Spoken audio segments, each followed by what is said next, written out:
क्या आप जानते हैं कि नागा साधु बनने के लिए शरीर के एक हिस्से को निष्क्रिय करना पड़ता है? क्या आपने कभी सोचा है कि आखिर क्यों कोई महिला अपनी सामान्य जिंदगी छोड़कर नागा साधु बनना चुनती है? क्या महिला नागा साधु भी पुरुष नागा साधुओं की तरह निर्वस्त्र रहती हैं? और सबसे बड़ा सवाल, इन महिला साधुओं के पास ऐसी कौन सी शक्तियां हैं जो उन्हें आम इंसानों से अलग बनाती हैं? कहते हैं नागा साधु का जीवन एक रहस्य है, लेकिन महिला नागा साधुओं का जीवन उससे भी अधिक गूढ़ और रहस्यमयी है।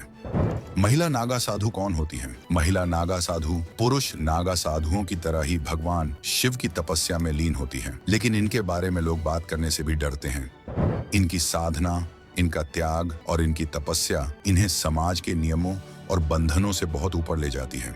ये एक साधारण जीवन को छोड़कर तपस्या और आत्मसमर्पण का मार्ग है, लेकिन महिला नागा साधुओं के लिए यह सफर और भी कठिन होता है।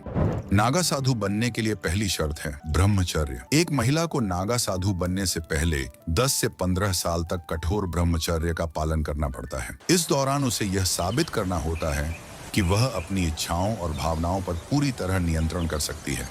पर कहानी यहीं खत्म नहीं होती। इस कठिन साधना के बाद महिला को अखाड़े में शामिल किया जाता है। यहाँ उसे एक प्रक्रिया से गुजरना पड़ता है जिसे पिंडदान कहा जाता है। पिंडदान का मतलब है अपने पुराने जीवन को पूरी तरह त्याग देना। सोचिए, ये महिला अपने परिवार, अपने रिश्तों, यहाँ तक कि अपने नाम तक को छोड़ देती है। उसके बाद इसका मुंडन किया जाता है। यह इस बात का प्रतीक है कि अब वह पूरी तरह से भगवान को समर्पित हो चुकी है। क्या वाकई शरीर के अंग निष्क्रिय कर दिए जाते हैं? यह सवाल सबसे बड़ा है और सबसे चौंकाने वाला भी। महिला नागा साधु बनने की एक प्रक्रिया में इनके शरीर की वासनाओं को खत्म कर दिया जाता है।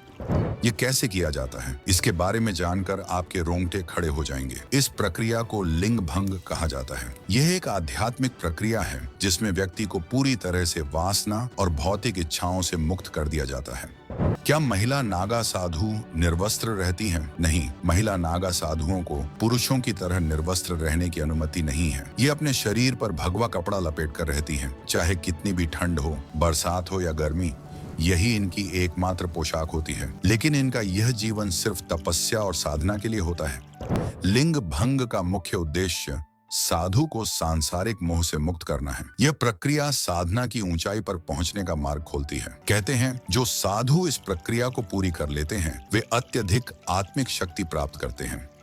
महिला नागा साधुओं के लिए यह यात्रा पुरुषों से कहीं अधिक कठिन होती है। इन्हें समाज की रूढ़िवादी सोच और मान्यताओं का सामना करना पड़ता है। कुछ लोग इनकी तपस्या और साधना पर सवाल उठाते हैं, लेकिन ये अपनी आंतरिक शक्ति से इन सब का सामना करती हैं।